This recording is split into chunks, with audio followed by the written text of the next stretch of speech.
Assalamualaikum warahmatullahi wabarakatuh. Waalaikumsalam warahmatullahi wabarakatuh.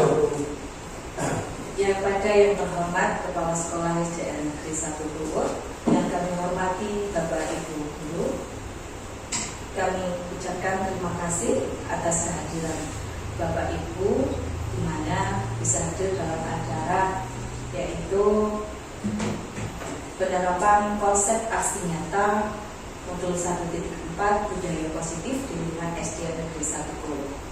Pada kesempatan kali ini saya akan berbagi ilmu, Bapak Ibu, berbagi pengalaman di mana ilmu itu saya peroleh dari program Guru Penggerak tentang budaya positif.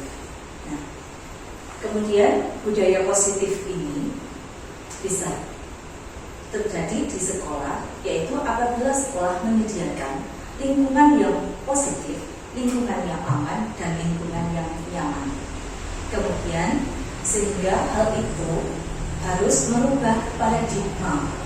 Apa yang harus kita rubah dalam paradigma ini? Yaitu paradigma belajar. Jadi ketika kita dari awal itu bahwasannya pembelajaran itu berpusat pada guru, sekarang mari kita rubah bahwasannya berpusat pada siswa atau student center, di mana siswa yang lebih aktif dalam pembelajaran, guru tidak monoton. Ketika ada suasana gaduh yang negatif, itu bukan salah murid, bukan salah siswa, namun yang salah adalah kita, adalah guru, karena gurunya yang monoton. Ketika siswa itu nanti pembelajar dalam kelas belajar dengan gaduh tapi positif, karena mereka siswa itu aktif dalam belajar. Nah, selanjutnya tentang paradigma belajar, Bapak Ibu, yaitu perubahan cara berpikir terhadap lingkungan sehingga mempengaruhi pola pikir kita terhadap pembelajaran, di mana pembelajaran ini berorientasi kepada yaitu penanaman karakter nilai-nilai Pancasila sesuai dengan filosofi Ki Hajar Dewantara, bahwasannya untuk menciptakan murid yang merdeka, syarat utamanya adalah harus ada disiplin yang kuat. Maksud dari murid yang merdeka ini adalah siswa diajak untuk berkreasi, berkreativitas sesuai dengan kemampuan. Kita tidak menuntut kepada penilaian kemampuan kognitif, tapi juga ada penilaian sikap dan keterampilan, itu juga harus diperhitungkan. Di situ kita sebagai guru tugasnya adalah mendampingi mereka sesuai dengan bakatnya anak masing-masing. Kemudian syarat utamanya adalah disiplin. Disiplin yang dimaksud di sini adalah disiplin diri, yaitu yang memiliki motivasi internal. Jadi, disiplin di sini maksudnya adalah disiplin motivasi internal itu motivasi dari diri sendiri. Bagaimana siswa itu memiliki kesadaran penuh dengan disiplinnya tanpa terpengaruh dengan hukuman, tanpa terpengaruh dengan adanya penghargaan. Karena mereka berprinsip bahwasannya disiplin mereka itu untuk menghargai diri sendiri dan orang lain tanpa terpengaruh adanya hukuman atau penghargaan. Nah, kemudian dari motivasi internal ini maka akan muncullah yang namanya disiplin positif. Nah, apa itu disiplin positif? Yaitu disiplin karena orang itu melakukan segala sesuatu berasal dari dirinya sendiri, kesadaran penuh. Jadi betul-betul pure, betul-betul murni dari kesadaran mereka, tanpa terpengaruh dengan takut adanya hukuman, tanpa terpengaruh dengan karena ada penghargaan. Jadi mereka itu melakukan disiplin positif karena untuk menghargai diri sendiri dan orang lain. Apa yang mereka kerjakan itu berdasarkan nilai-nilai kebajikan yang telah mereka yakini. Maksudnya contoh seperti ini. Siswa adalah tugasnya belajar. Kemudian dia harus bangun pagi supaya tidak datang terlambat. Nah, itu merupakan kesadaran diri, tidak usah dioprak-oprak, tidak perlu kita marahi. Dia sudah punya kesadaran sendiri. Nah, itu adalah disiplin yang positif. Nilai kebajikan itu bisa disiplin, bertanggung jawab, amanah. Karena kita memang sudah tahu tugas kita, porsi kita, itu yang harus kita lakukan. Selanjutnya, motivasi perilaku manusia.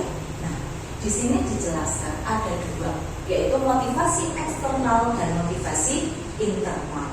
Seperti yang sudah saya jelaskan di awal tadi tentang motivasi internal Bapak Ibu, yaitu untuk menjadi orang yang mereka inginkan dan menghargai diri sendiri, yaitu yang berasal dari diri sendiri dengan kesadaran penuh tanpa adanya pengaruh dari luar, karena takut hukuman atau karena ingin mendapatkan penghargaan. Kemudian yang kedua itu adalah motivasi eksternal. Apa itu motivasi eksternal? Yaitu motivasi yang berasal dari luar, dari pengaruh luar, yaitu untuk menghindari ketidaknyamanan atau hukuman, atau untuk mendapatkan imbalan dan penghargaan dari orang lain. Contoh, anak ketika melakukan sholat duha, saya harus bangun pagi, saya harus datang pagi dan sholat duha. Nah itu nanti kalau saya tidak sholat duha, nanti saya dimarahi. Jadi itu karena takut karena hukuman, seperti itu, bukan karena kesadaran diri. Jadi bagaimana nanti tugas kita sebagai guru memunculkan motivasi internal kepada siswa. Perlu Bapak Ibu ketahui bahwasannya ada dampak negatif apabila motivasi eksternal ini. Contoh yaitu hukuman dan penghargaan. Apabila penghargaan ini dilakukan oleh kita secara terus-menerus, itu akan berdampak kurang baik. Contohnya yaitu anak-anak itu akan bergantung pada penghargaan. Itu yang pertama. Yang kedua, jika terus dilakukan maka ada rasa kecewa, menimbulkan rasa kecewa terhadap siswa apabila mengalami kegagalan apa yang telah ia dapatkan. Kemudian yang ketiga, yang tak kalah pentingnya itu akan memunculkan yaitu persaingan di dalam kelas. Tentunya itu tidak sehat dan bisa menyebabkan konflik. Nah, itu jika kita mendapatkan atau mengharapkan penghargaan.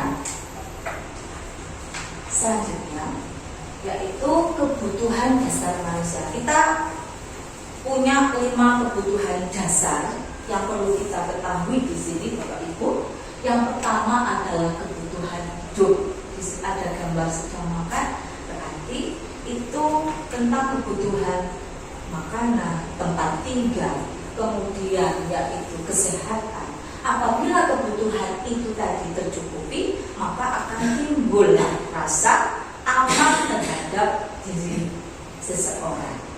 Yang kedua adalah kebutuhan dasar kasih sayang dan rasa diterima. Maksudnya bagaimana semua orang itu membutuhkan kasih sayang. Ini adalah kebutuhan psikologis, yaitu kebutuhan di mana kontak sosial, yaitu di sini menerima dan memberi kasih sayang. Seseorang ingin dihargai, ingin disukai di lingkungannya. Itu adalah kebutuhan kasih sayang dan rasa ingin diterima. Kemudian yang ketiga sesuai dengan icon-nya itu adalah penguasaan. Penguasaan itu sesuai dengan icon sedang pegang medali dan trofi. Itu adalah berkaitan dengan kemampuannya untuk minta diakui akan prestasi yang ia miliki, akan keterampilan yang ia miliki. Itu adalah penguasaan, ingin diakui. Ini saya mendapatkan juara 1. Itu adalah kebutuhan dasar juga. Dan yang keempat yaitu kebebasan, free. Maksudnya di sini adalah kebebasan seseorang itu adalah di mana dia aktif, dia suka mencoba hal-hal baru. Di sini orang yang lebih kreatif, itu adalah kebutuhan seseorang yaitu kebebasan. Kemudian mencoba hal-hal baru, kemudian suka dengan hal yang unik dan menarik, itu adalah kebutuhan kebebasan. Kemudian yang terakhir adalah kebutuhan dasar manusia itu kesenangan. Di situ gambarnya anak sedang bermain. Di sini sangat dibutuhkan sekali, yaitu rasa fun, happy Bapak Ibu. Ketika anak-anak itu bermain, biarkan. Ketika anak-anak itu bergerak, biarkan, memang itu fasenya, memang itu kebutuhan seseorang. Nah, ketika ada siswa yang cenderung murung, yang cenderung tidak mau bergurau, nah itu tanda tanya. Artinya kebutuhan kesenangannya itu tidak tercukupi. Itu adalah kebutuhan bermain, bercanda dengan teman, bergurau, itu adalah kebutuhan dasar manusia. Jadi saya ulangi, jika ada anak kita murung, nah itu tanda tanya, berarti anak ini memerlukan kebutuhannya ini tidak tercukupi. Nah, selanjutnya yaitu posisi kontrol restitusi atau posisi kontrol guru. Di sini ada 5. Nah, dari 5 ini nanti kita akan tahu selama ini kita jadi seorang guru, posisi manakah yang sering kita pakai, yang sering kita terapkan kepada anak-anak. Penghukum, pembuat merasa bersalah, sebagai teman, sebagai pemantau, ataukah sebagai manajer. Nah, nanti kita sendiri yang bisa menjawab selama ini. Nah, mari kita belajar bersama-sama apa sih posisi kontrol sebagai penghukum. Posisi kontrol sebagai penghukum ini mayoritas identik dengan ancaman. Contoh kata-katanya begini, misalkan, ayo kamu mesti datang terlambat, awas. Nah, ada kata awas itu adalah ancaman. Itu membuat anak akan merasa tersakiti, apalagi main fisik. Nah, itu akan direkam oleh anak-anak sampai dia dewasa nanti. Nah, itu adalah posisi kontrol kita sebagai penghukum. Kemudian yang kedua, membuat merasa bersalah. Ini beda dengan penghukum. Kalau penghukum itu jadi dengan kekerasan. Tapi kalau membuat merasa bersalah, ini halus, lembut, tapi membuat anak itu efeknya tidak enak. Contoh halusnya seperti ini. Ibu lo kok kecewa ya sama kamu, nilai kamu kok sekarang seperti ini. Nah, itu anak akan merasa bersalah. Padahal dia sudah berusaha keras, kemudian ternyata saya mengecewakan guru. Nah, itu adalah membuat merasa bersalah. Kemudian yang ketiga, ini adalah sebagai teman. Sebagai teman ini tidak akan menyakiti anak, ya, tapi ada dampak negatif dan positifnya. Teman ini, misalkan saya, tolong bantu ya demi Bu Eni. Nah, itu nanti anak, Bu Eni dekat. Nah, akhirnya dia mau membantu, dia akan berusaha dengan sebaik mungkin. Tapi itu dampak positif. Tapi dampak negatifnya ketika saya sebagai teman, posisi saya sebagai teman, Bu ini lo sudah bantu kamu kayak gitu, kenapa kamu kok seperti ini? Nah, itu mengukir-ukir, itu akan membuat dampak negatifnya. Ternyata selama ini kok begini. Nah, itu adalah posisi kontrol dulu sebagai seorang teman. Sedangkan yang keempat sebagai pemantau. Nah, sebagai pemantau ini guru mengajak siswa untuk berdiskusi, membuat kesepakatan atas peraturan yang ada di kelas atau di sekolah, kemudian sekaligus dengan konsekuensi yang dibahas bersama-sama, yang disepakati bersama, yang diamini oleh guru dan siswa. Jadi membuat kesepakatan sendiri siswa tersebut, kemudian membuat konsekuensi sendiri oleh siswa itu sendiri. Jadi ketika anak-anak itu nanti melakukan kesalahan, dia tidak akan ada rasa marah, mangkel sama gurunya, tapi dia tahu kemarin saya janjinya seperti ini, ternyata saya melanggar. Konsekuensinya apa? Berarti saya harus tanggung seperti ini. Itu berarti menyadari akan kesalahan dan dia akan mudah berusaha untuk memperbaikinya. Dia akan menemukan cara untuk memperbaikinya tanpa dimarahi, tanpa dibentak, tanpa dikasar main fisik. Nah, di sini akan lebih mengenal posisi kontrol sebagai pemantau. Sedangkan yang terakhir itu adalah posisi kontrol guru sebagai manajer, Bapak Ibu. Nah, di posisi kontrol guru sebagai manajer ini, yaitu guru mengajak siswa untuk mempertanggungjawabkan kesalahan yang telah ia buat, kemudian menganalisis masalahnya, lalu kita cari solusinya. Suatu contoh, saya ambil sebagai posisi manajer. Ada anak berkelahi, ya. Kemudian dua anak ini tidak langsung dimarahi. Ayo kamu, nah yang gitu. Tidak. Tapi bagaimana? Kita stabilkan dulu. Kita dudukkan mereka bersama. Setelah itu mereka bercerita masalahnya apa, baru mereka akan menceritakan, oh kronologisnya seperti ini. Kita bisa menyimpulkan, bisa menganalisa, lalu kita bisa mencari solusinya dan mengajak anak tersebut bersama-sama untuk bisa mempertanggungjawabkan kesalahannya tadi. Itu adalah sebagai manajer. Nah, dari 5 posisi kontrol ini yang bisa menjawab panjenengan semua, manakah yang sering kita lakukan? Ya, jika kita melakukan penghubung, pembuat rasa bersama teman, pemantau, manajer di sini, mari kita rubah. Yang kita terapkan adalah posisi pemantau dan manajer, karena di situ siswa akan menyadari akan kesalahannya dengan cara mereka sendiri dan kita membimbing anak-anak. Jadi mereka tidak ada rasa marah, rasa ketidakadilan, karena mereka tahu salahnya apa dan kedepannya saya harus bagaimana.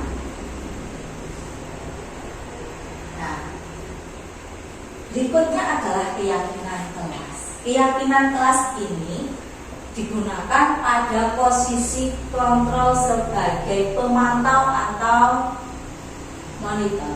Di sini kita membuat keyakinan kelas, kesepakatan kelas bersama seluruh pemangku sekolah, kepala sekolah, bapak ibu guru, tentang peraturan yang ada di sekolah. Lalu kita terapkan kepada anak-anak di dalam. Kemudian berikutnya adalah segitiga restitusi. Restitusi ini artinya cara anak-anak, kondisi anak-anak yaitu untuk mempertanggungjawabkan kesalahannya dan memperbaikinya. Itu restitusi. Segitiga yang dimaksud itu ada 3, Bapak Ibu, ada 3 proses. Ketika kita mengalami, anak-anak mengalami masalah, maka kita selesaikan dengan segitiga restitusi ini. Yang pertama adalah menstabilkan identitas. Ketika ada anak-anak sedang bermasalah, contoh tidak mengerjakan PR, nah itu distabilkan dulu identitasnya. Bagaimana caranya? Oh, kamu tidak mengerjakan PR, iya. Gue ini dulu juga pernah loh tidak mengerjakan PR, sama kan kita. Itu distabilkan, ditenangkan dulu anaknya, jangan langsung dimarahi. Ini mesti nggak ngerjakan PR, keluar. Itu kita rubah. Selanjutnya yang kedua, validasi tindakan yang salah. Setelah menstabilkan, setelah anak-anak itu tenang, maka yang kedua validasi tindakan itu menanyakan alasan.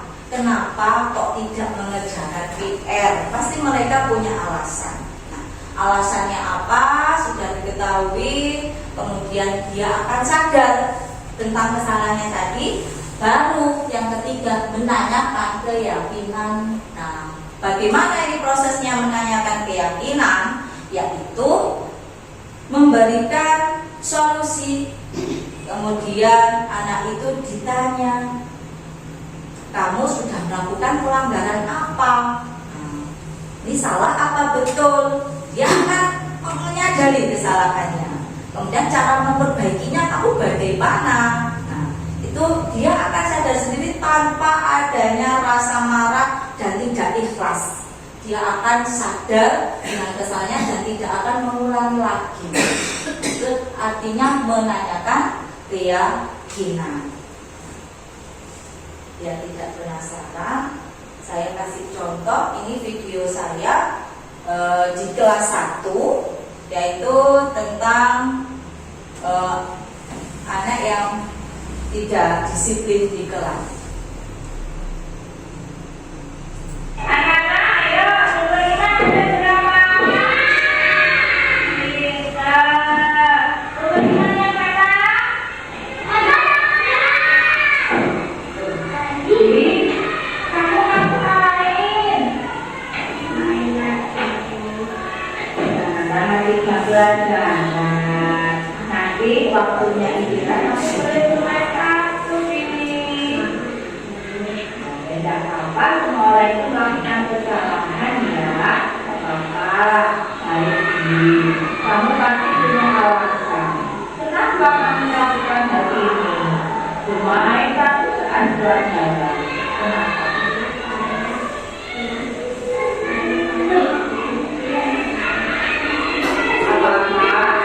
Anak-anak, ayo rumput ada berapa? 3. Rumput yang mana? Jadi, kamu ngapain? Mainan. Nanti belajar. Nanti waktunya istirahat kamu boleh bermain kartu. Ini proses menstabilkan identitas. Apa semua itu melakukan kesalahan ya. Apa saya ini. Kamu pasti punya alasan. Lalu ini adalah validasi Bermain tindakan. kartu seacuan jalan. Kenapa?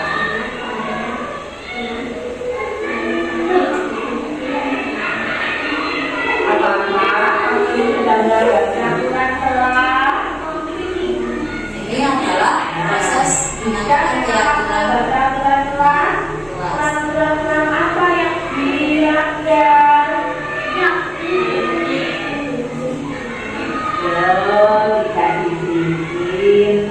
Baik, kalau begitu, Billy sudah menyadari kalau Billy tidak disiplin, maka apa yang akan dilakukan untuk memperbaiki kesalahan ini tadi?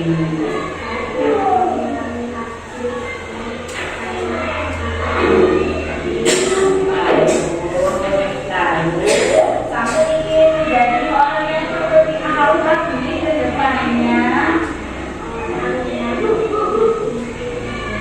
Alhamdulillah, luar biasa sekali. Hebat. Oke, semoga Billy menjadi anak yang lebih disiplin lagi ya. Sebenarnya nanti ketika jam Billy baik anak-anak, kita lanjutkan materi lagi ya. Di situ anaknya akan menjawab, tahu kesalahannya dan akan merubah kesalahannya. Nah, selanjutnya,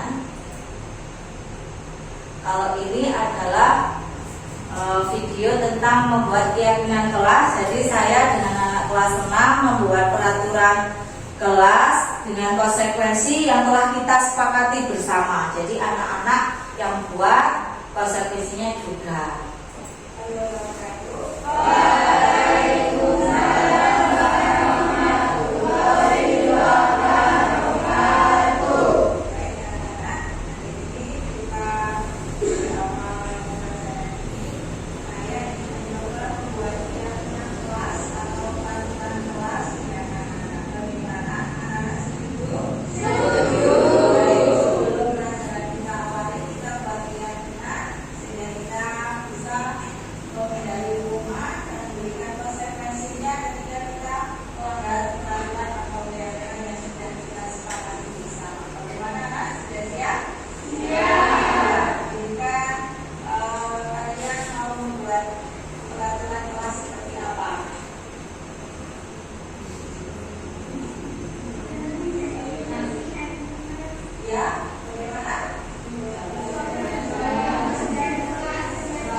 positif itu adalah salah satu contoh video ketika saya membuat keyakinan kelas bersama anak-anak dan hasilnya seperti ini.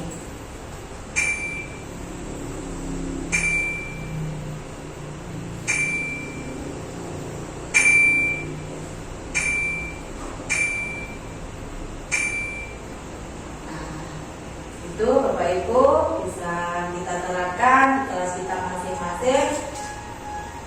Lalu kesepakatan kelas itu, keyakinan kelas itu kita tempel di kelas kita, di kelasnya anak-anak masing-masing. Nah, demikian yang bisa saya sampaikan. Silakan jika ada masukan atau pertanyaan, saya persilahkan. Pak Bobi. Sebelumnya terima kasih atas kesempatannya. Ya.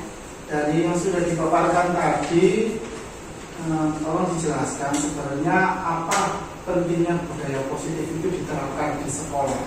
Pentingnya budaya positif diterapkan di sekolah. Baik, pertanyaan yang bagus, terima kasih Pak Bobi.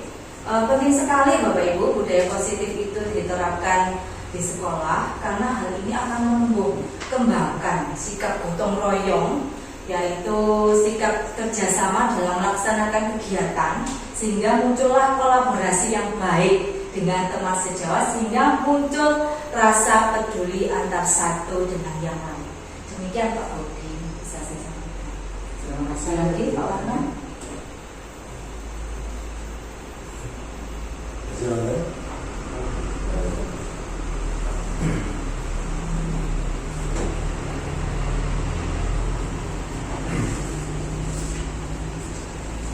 Assalamualaikum warahmatullahi wabarakatuh. Waalaikumsalam.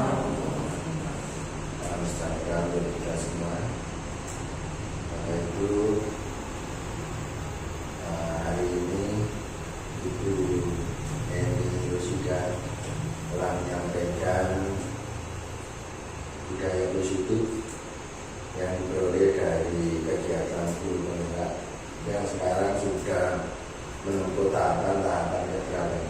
Seperti itu dari saya, dan saya kira wassalamualaikum warahmatullahi wabarakatuh. Waalaikumsalam warahmatullahi wabarakatuh. Terima kasih atas waktu yang telah diberikan Bapak Ibu. Demikian pemaparan yang bisa saya sampaikan. Mohon maaf bila ada kata yang kurang berkenan. Saya akhiri. Wassalamualaikum warahmatullahi wabarakatuh.